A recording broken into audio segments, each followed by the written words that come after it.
Ce qui nous surprenait cependant, nous, ces auditeurs des années 1908-1909, c'était l'accent si confiant avec lequel il évoquait ceux qui viendraient après lui, ceux qui travailleraient à leur tour à édifier la science nouvelle dont il pensait avoir posé peut-être les premières pierres.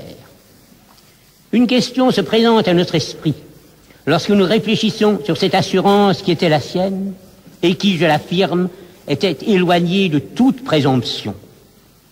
L'intuition singulière et génératrice, et sans laquelle il ne concevait pas de philosophie, ou tout au moins de métaphysique digne de ce nom, cette intuition qui était à la racine de son œuvre, quelle sorte de relation pouvait-elle entretenir avec la science nouvelle ou avec la métaphysique scientifique dont il pensait n'avoir été qu'un premier artisan?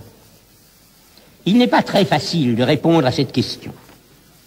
J'inclinerais à croire qu'à ses yeux, le propre de cette science nouvelle était de ne pouvoir se déployer qu'à partir de telles intuitions qui seules peuvent donner accès à la vie, considérée dans son devenir authentiquement créateur.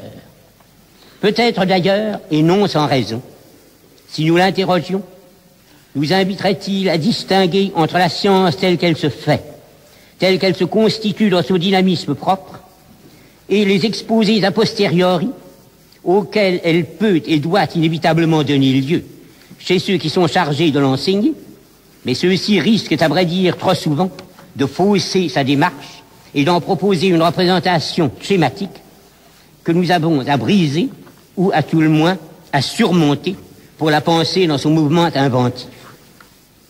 Peut-être d'ailleurs, c'est une hypothèse à laquelle je me rallierais assez volontiers, convient-il de déceler, dans ce que nous avons sans doute tort d'appeler le bergsonisme, une certaine dualité irréductible, et c'est ici à la distinction blondélienne entre la pensée pensante et la pensée pensée que je tendrais à faire appel, me demandant d'ailleurs si on ne rejoindrait pas par ce biais la distinction tardive mais si féconde du clos et de l'ouvert.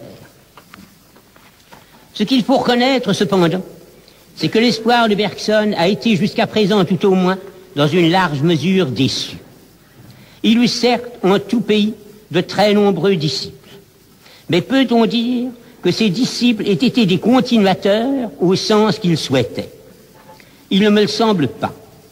Et j'ajouterai que nous sommes tous assez peu portés à l'assimiler, lui, à un artisan posant les premières pierres d'une cathédrale ou d'une pyramide.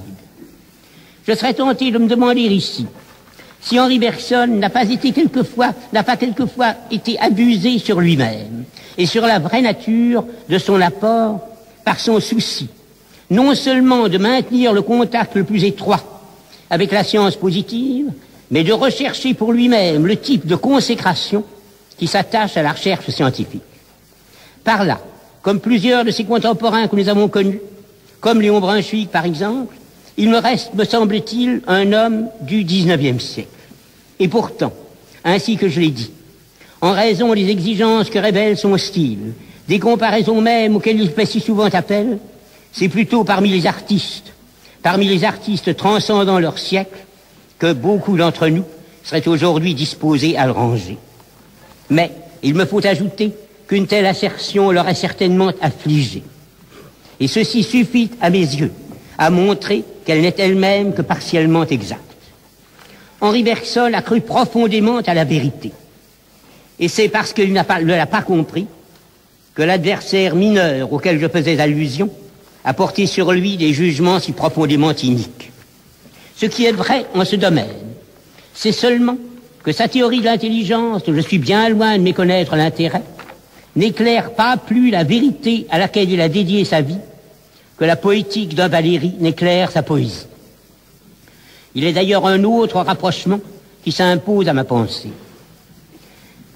Si en Bergson, l'homme du XIXe siècle reste passionnément attaché à une certaine idée de la science, mais si lui-même est en fait engagé dans un certain procès qui va bien au-delà de cette idée et dont celle-ci ne saurait rendre compte, ne pouvons-nous pas évoquer ici une contradiction, ou plutôt une tension très comparable au cœur de la pensée nietzschéenne, pour autant que celle-ci a à la fois paru assumer et en même temps si manifestement dépasser un évolutionnisme de type darwinien.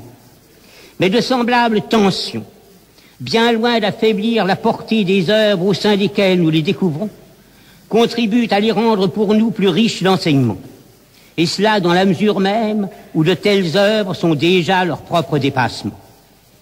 Dans cette perspective, je dirais que la grandeur de Bergson consiste à mes yeux beaucoup moins dans ce qu'on peut appeler d'ailleurs imprudemment son système que dans le fait qu'il a été et reste une source. Deux des plus grandes œuvres de notre temps, n'en doutons pas, n'auraient pu exister sans lui. Celle de Peggy d'une part, celle de Proust de l'autre. Mais le prodigieux écartement de ces deux voies révèle d'une certaine façon paradoxale la puissance de propulsion sans égale dont fut doté l'inspirateur génial auquel nous rendons hommage. Je voudrais terminer sur une brève remarque. Assez paradoxalement, il a été de mode dans certains cercles philosophiques, il n'y a pas bien longtemps, dans des cercles où l'on prônait cependant l'engagement, de tourner en dérision ce qu'on appelait l'esprit de sérieux.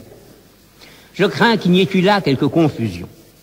Quoi qu'il en soit, si, comme je le pense, l'esprit de sérieux véritable, c'est une attention au réel, non seulement exigeante, mais comme immarcessible, Bergson nous en aura donné un des plus hauts exemples qui soit dans l'histoire de la pensée. Ceci, je le dis particulièrement à l'intention des jeunes philosophes qui s'engagent à leur tour sur les chemins de l'aventure spéculative. Puissent-ils, par-delà toutes les divergences, toutes les objections possibles, non seulement saluer avec gratitude et humilité cette vertu insigne, mais trouver en elle comme le stimulant de leur quête personnelle. Car si, après tant d'échecs et d'avortements, bien des voies nous paraissent aujourd'hui bouchées, il n'en est pas de même, j'en suis assuré, pour l'expérience authentique. Authentique, c'est-à-dire régénérée par un sens non seulement attentif, mais révérentiel des données fondamentales.